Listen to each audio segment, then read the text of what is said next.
Now this year when I go to plant my tomato plants, you might see some things familiar from previous years, but I'm going to show you some different things. Now I cut this little hole in there with a pocket knife, and you can see just how much is dripping. Okay, I just released on top my finger so it pulled in some water. So now, right now this is how it would sit, of course with the force of dirt and stuff on it. Now when I remove the top, watch what happens. And I'm trying not to push on the plastic at all, but look at that. Okay, so it's the hole might be a little bit too big, so this is what you want to do is test it inside. All right, I might want to go a little smaller hole, but then what you do is keep the top this year. All right, and go ahead and put the lid on. And with the dirt pressing up against that hole, it'll slow down considerably and keep the water in there. And of course, during a drought, you can release the top, let some water out. You can use anything really, a stick or something as a meter, how much water's in there, stick it all the way down, bring it out, just like you check with your oil. And see, the water's virtually stopped. Okay, unless I put pressure on this.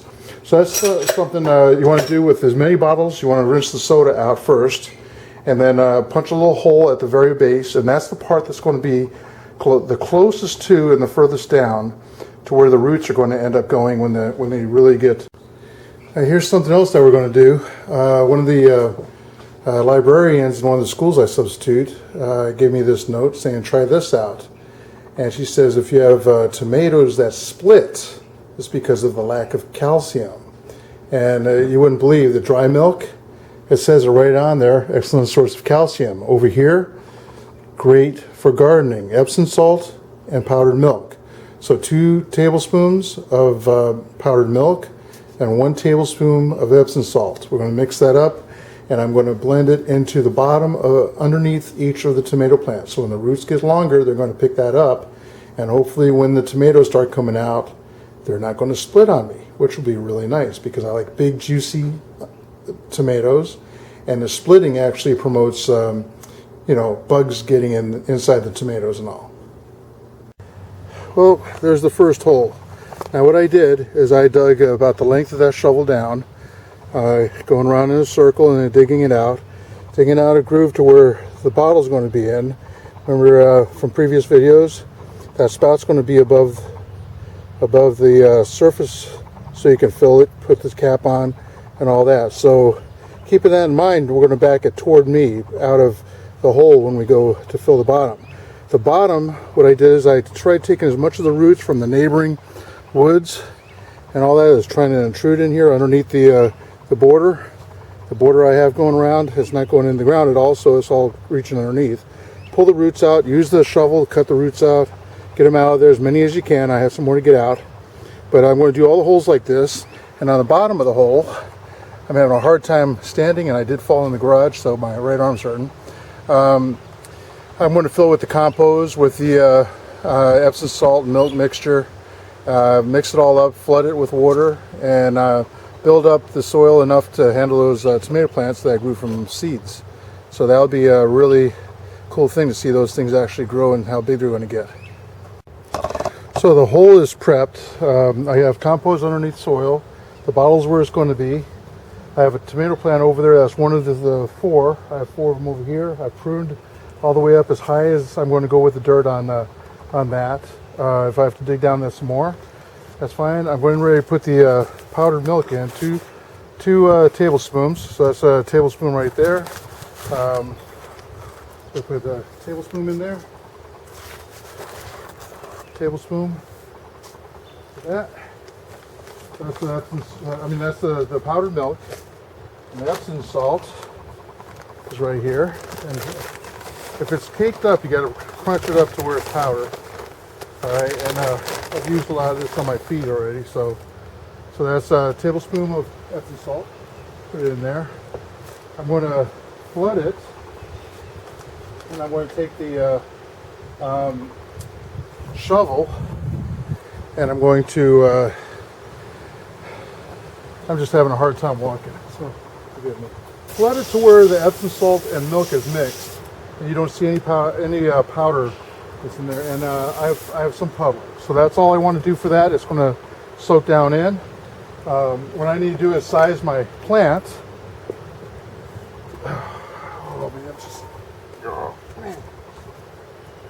I put some bricks in here so I'm not on the dirt and sinking in. Okay, what I pruned off of this, just throw it at the bottom. It's going to decompose.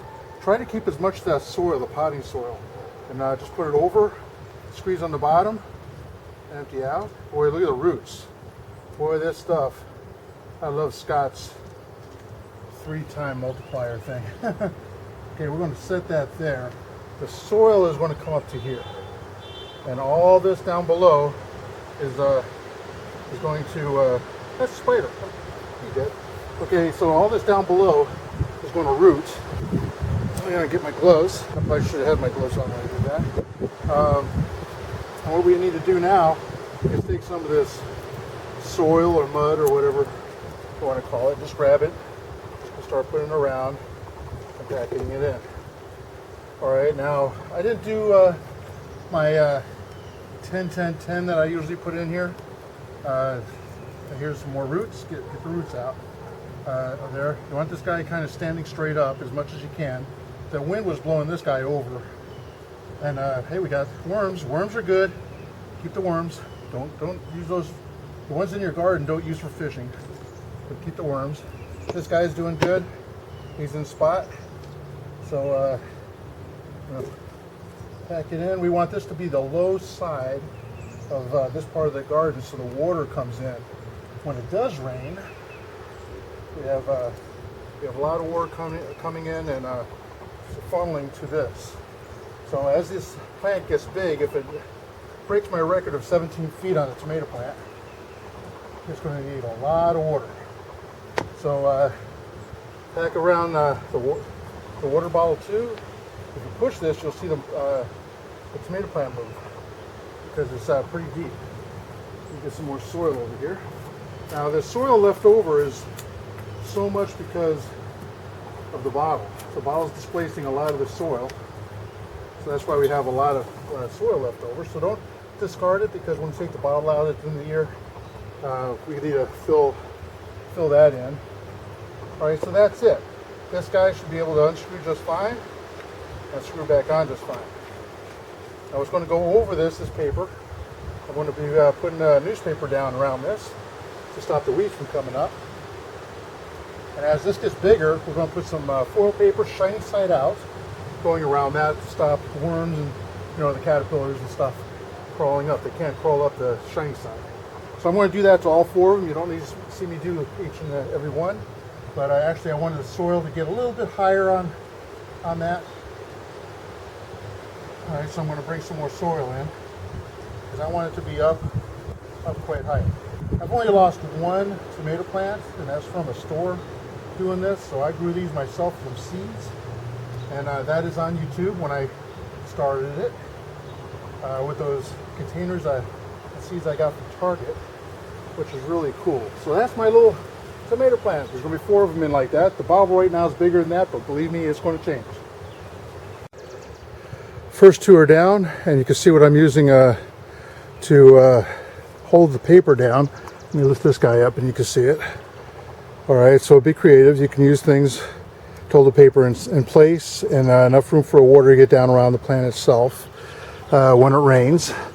And that's the first 2. And what I want to do is lift up the bricks and put paper underneath the bricks. The bricks will be holding the center part of all the paper down. And the other 2 plants will be on this side. I'll be putting paper all the way across around the lettuce and over there around the broccoli, if I can actually manage it today. Alright, you can see the grass and weeds coming up, and that'll be a nightmare. If you don't put paper down to keep them at bay, it's just going to be a nightmare to do something during the season. You really have better things to do. Alright, so I'll show you when it's all done. Oh, by the way, there's 2 of the tomato plants, beefsteak tomato plants, the better ones. See how big the base is on those guys. The one on the far end over there is grown out in the open. This guy was grown in the plastic bag, and these 2 were grown starting off inside of the cashew jar. And you just see how much better those guys are doing. They're holding up to the wind, where the small one over there was really having a hard time, was bellowed over, that guy over there. And so it's just it's time to put them in. Go check your weather, make sure it's not going to drop below 40, like 45 degrees, and you should be okay. No freezing happening and stuff like that. So let me get the rest put in. Well, there's the right garden, the left garden I'm not even touching. I'm exhausted, and I've fallen about 4 times now. And I'll tell you, in the garage, that sure stings. Okay, on the steps of the garage. So when you're done, take the hose and dampen down, spray it on. Don't do a deluge of water. You should see most of the water going down into the holes where the tomatoes are. That's kind of puddling over there, but I'm not really worried about that right now. I did mess up a little bit over here. Didn't bring the ground up high enough, so there's a pit there, and I have a big glob of dirt right here that I couldn't put back in the hole. So I'm going to wait until that one grows a bit, and then put dirt around the base of it to build it up. So as long as these guys rebound, I mean, it's a lot of transplanting. What you do, and I'll make a note in the beginning of this video, water your plants in the pots, okay, while they're still in the pots, okay, before you transplant, probably an hour before you transplant. Save these guys, because next year you can use them. This, quite honestly, this will probably be the last garden I grow, because I am definitely supposed to be in a wheelchair. I've used myself at walking with canes, and sometimes without canes I end up falling, and I mean, it's just hurting too much. So this is probably the last time you're going to see me do start a new garden. It hurts me a lot because I love it. It's a passion, but just like fishing, I'm going to try fishing too. But metal detecting on a beach, all that stuff's going. So I hope you like the video. Stay tuned. Okay, by the way, if you see the newspaper flying around, you put some more rocks down to hold it down. Once you put the cages on the tomatoes, that's going to alleviate some of the rocks, and you can move them elsewhere if you need. But this definitely keeps the weeds down. Well, this is a quick add-on to my gardening video. Not only physically having problems doing gardening, I do have Walter Reed's custom inserts inside my shoes. These are only shoes that works, and they are encouraging me to walk. And it is awfully hard and difficult to do when you can't feel the ground. All right, so, but anyway, my tiller's on the blink again. It's not working. My post hole digger busted, and I think there's repairs that I can get the parts from Lowe's. This guy is a push along tiller. The handle busted up there, and my hand shovel busted while I was just doing the gardening today. So really discouraging when all your stuff starts breaking, and then your lack of funds, you can't buy anything to replace them. So if anything, the future I'll be doing pots, and I've done a few pots up on the back deck of the lettuce, and quite frankly, these guys are smaller than the ones in the pots. So anyway, keep an eye out for my videos. I'll show you improvements as these go on. All right, and show you what the outcome of that salt and milk mixture on the tomatoes too. See if that really works on the non-split tomatoes. Well, subscribe if you want. Many more videos of all kinds coming.